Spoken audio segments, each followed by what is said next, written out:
Hello everyone, আসসালামু আলাইকুম। আশা করি আপনারা সবাই ভালো আছেন। দর্শক, এসপি 125 বাইকের অনেকেই বলে যে গিয়ারের সমস্যা, গিয়ার শিফটিং করতে গিয়ার জড়ায় যায়, গিয়ার চেঞ্জ করতে পারতেছি না, মানে এই ধরনের সমস্যা হচ্ছে। আর আমি বাইক কিনছি 1 মাস, আর আমি বাইক অত বেশি চালাই না। তো না চালানোর কারণে আমার মাত্র 240 কিলো চালাইছি আমি, এবং আপনাদের রিভিউ শেয়ার করব যে গাড়ির গিয়ারের সমস্যা হচ্ছে কিনা। তাহলে আমরা এক গিয়ার দিয়ে এখন চালায় দেখাচ্ছি, দেখেন আপনারা, সাথেই থাকবেন এবং দেখবেন। 2 গিয়ার দিছি, 2 গিয়ারে চলতেছে, এবং ভিট এই যে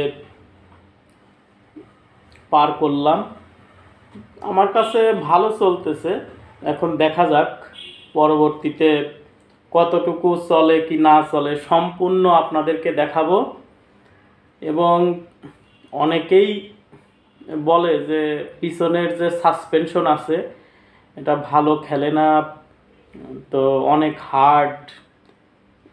এই সাসপেনশন আমার কাছে ওরকম কোনো ইস্যু হয়নি, কারণ আমি অত বেশি চালাইনি। এর জন্য আমি এখনও আপনাদেরকে ওইভাবে 100% বলতে পারবো না যে সাসপেনশন আসলে কীরকম। তো যাই হোক, আমরা আজকে গিয়ারটাই দেখি। 3 নাম্বার গিয়ারে চলতেছে, দেখেন।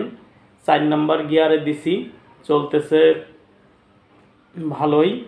আমার গিয়ারের কোনো সমস্যা হচ্ছে না, আপনারা দেখতেই পারতেছেন।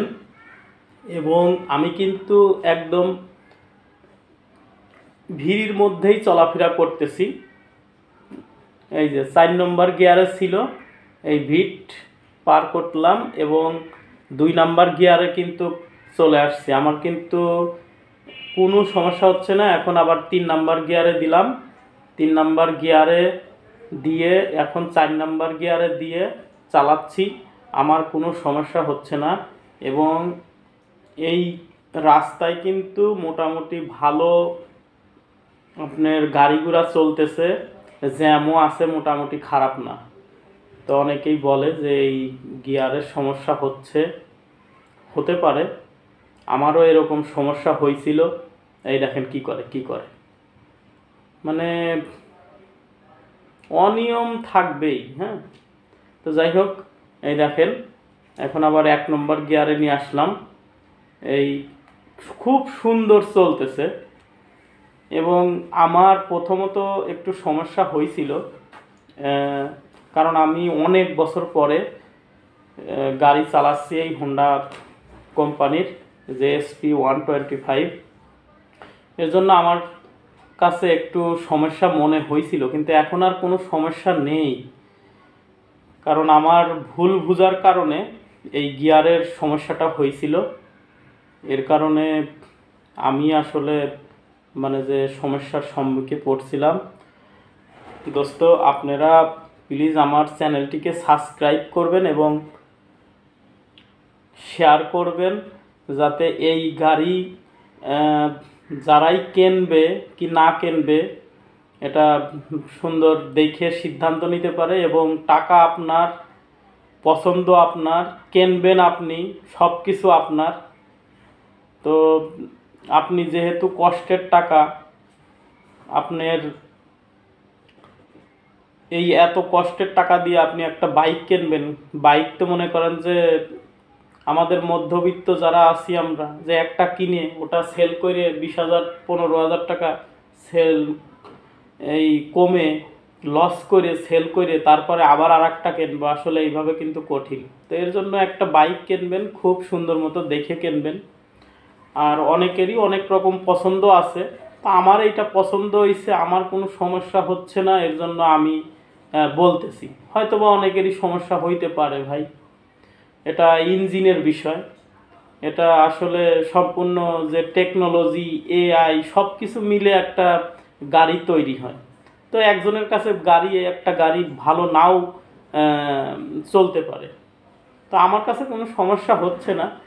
তো আপনারা তো দেখতেছেনই এবং দর্শক এই যে চলে আসলাম এসটি হুন্ডা ওয়ার্ল্ড, এখানে থেকেই কিন্তু আমি গাড়ি নিয়েছি এবং খুলনা সোনাডাঙ্গা বাস স্ট্যান্ড থেকে গল্লামারির দিকে যেতে 5 টাকা ভাড়া লাগে অটোরিকশায়।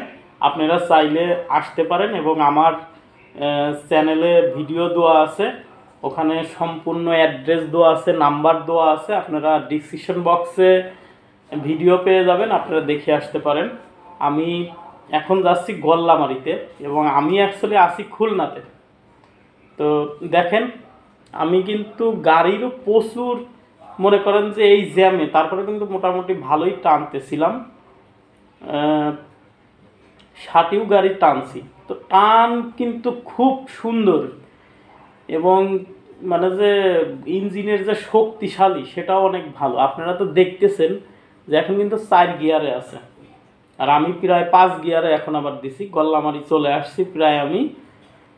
তো আসলে গল্লামারি যারা চেনে, বিশেষ করে যে খুলনা ইউনিভার্সিটির সামনে, খুলনা ইউনিভার্সিটি যাইতে যে কীরকম ভিড় রে ভাই, মাথা নষ্ট করা ভিড়, মানে অত বেশি যেতে ইচ্ছা করে না।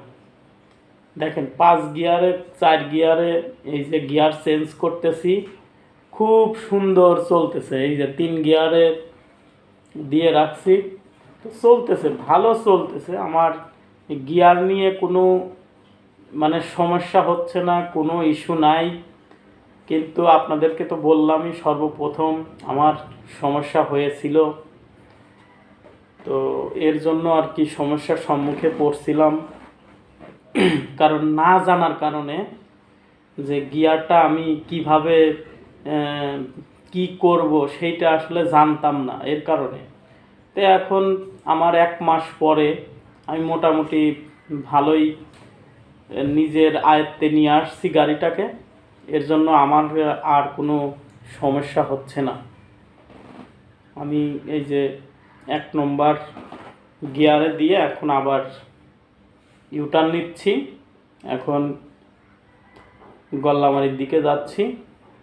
2 নম্বর গিয়ারে দিলাম, এই 2 নম্বর গিয়ারে দিয়ে এখন আবার 3 নম্বর গিয়ারে দিলাম।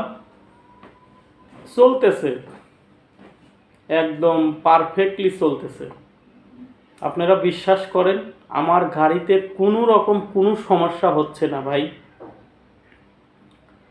আপনারা যাদের গাড়ি আছে হয়তোবা ভাই এটা হইতেই পারে সমস্যা, তাই না? হইতে পারে না, কিন্তু আমার গাড়িতে কোনো সমস্যা হচ্ছে না ভাই।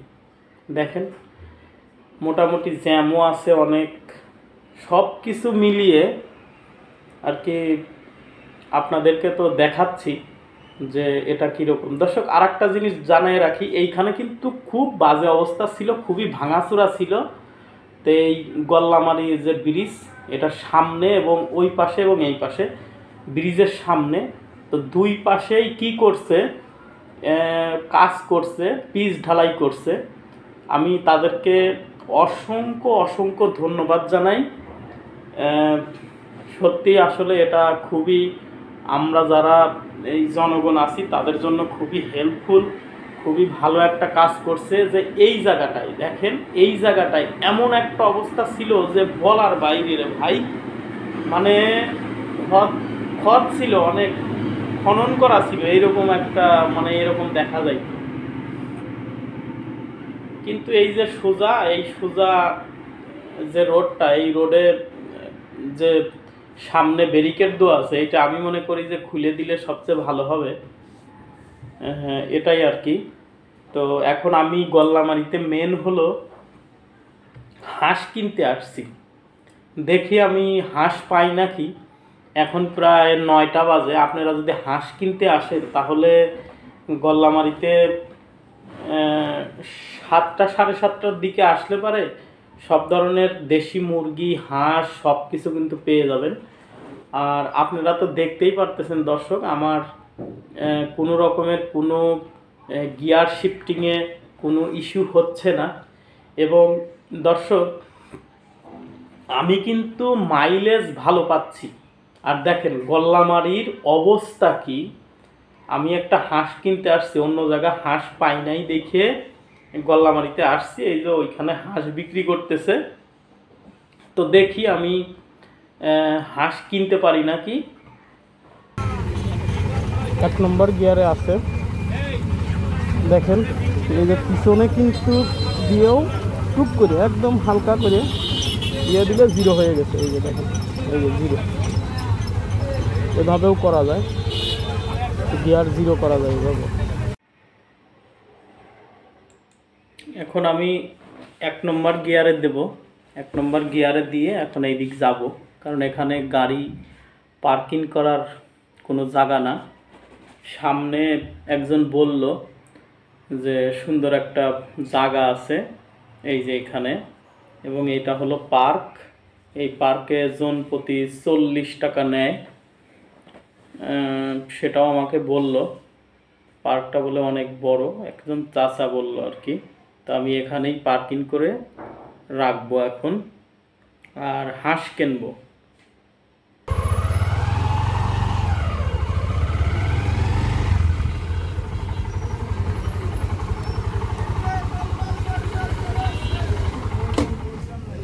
এই দেখেন সাইড স্ট্যান্ড দেওয়ার সাথে সাথে বন্ধ হয়ে গেল। হ্যাঁ, এটা খুব সুন্দর একটা টেকনোলজি। আর এখন আমি এইভাবেই রাখবো, কারণ অনেক সময় চোর যদি নিতে চায় অনেক সময় তাড়াহুড়া করে, এই জন্য 1 নম্বর গিয়ারে থাকলে অনেক সময় যাবে না। স্টার্ট করার পরে হ্যাঁ এইখানেই রাখবো। আর এখন তালা দেবো, তালাটা দিয়ে দেখি।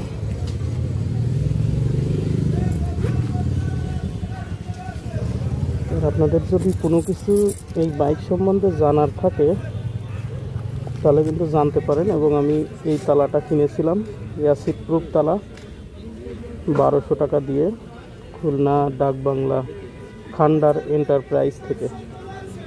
আরও তালা আছে এবং আমার কিন্তু তালার ভিডিও আছে, আপনারা চাইলে দেখে আসতে পারবেন।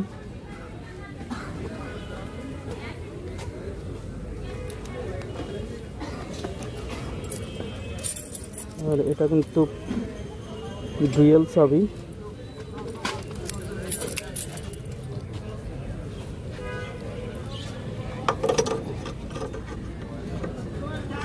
যে কোনো জায়গায় লাগাই দেওয়া যায়। এই যে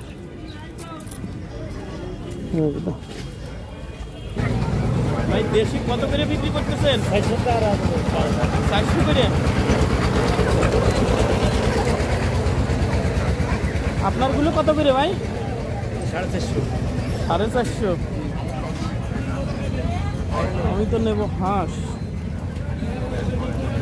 হাঁসও পাওয়া যাচ্ছে, তো আমি দেশি হাঁস নেব ভাই। হাঁস তো নেব, দেশি হাঁস নেব। এইটা আমার রানী হাঁস দেখেন, যদি না ভালো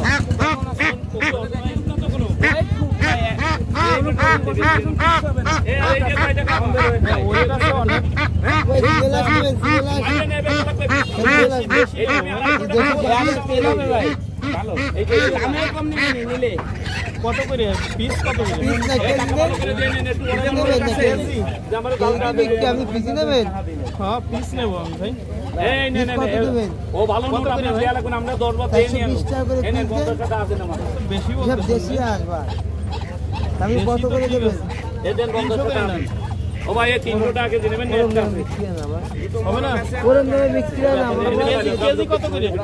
কেজি 330 টাকা কেজি। 330 টাকা কেজি। আমারে 50 টাকা দিয়ে দেন নাকি? কি এখন আমার এই 20 টাকা করে দেব? দেব হাঁস ভালো হবে। একটা কতটুকু হবে ভাই? 200-300 গ্রাম হবে। এর কোনো ভিতরে মানবতার ভিতরে কোনো জিনিস বলে 1 কেজি 200-300 গ্রাম। 500 দুটো বেশি করে না, তার সাথে ভাই বেশি দামাদামি করব না। আবার ওই যে 27 টাকা 20 টাকা একটু দাম করে হলে দেন, পাঁচটা নিয়ে যাই, একটা নেবো, একটা দাম একটু হলো 1900। হ্যাঁ একটু দেশে 2300, দুধ আমার 100 টাকা দেন।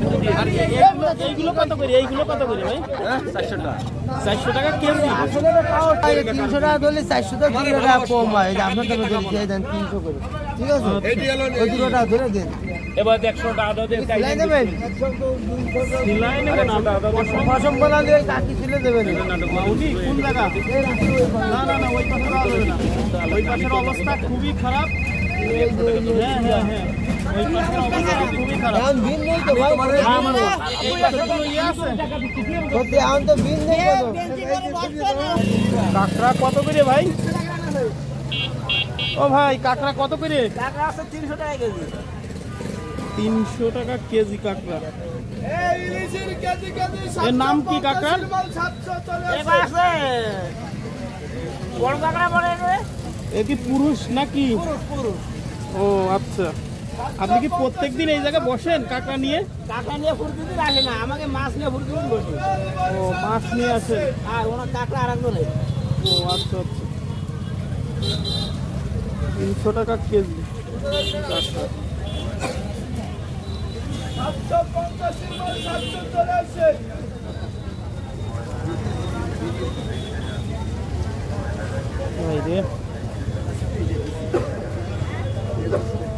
বড় বড় কাঁকড়াই আছে। কয়টাই কেজি হবে ভাই কাঁকড়া? এই হ্যাঁ 4টা 5টাই কেজি, কি বলেন? 200 গ্রামের মতো হয়ে গেছে। আরে কি 200 গ্রাম? 4টা 5টাই কেজি, এত ছোট ছোট, এত বড় কাঁকড়া তো না।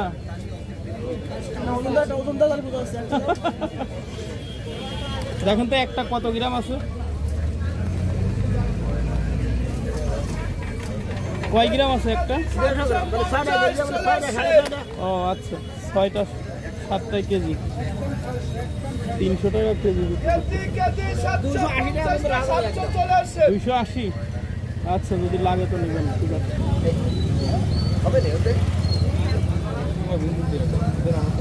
ভাই আমরা কত করে কেজি? 30 করে হবে না? না ভাই 30 করে হবে না?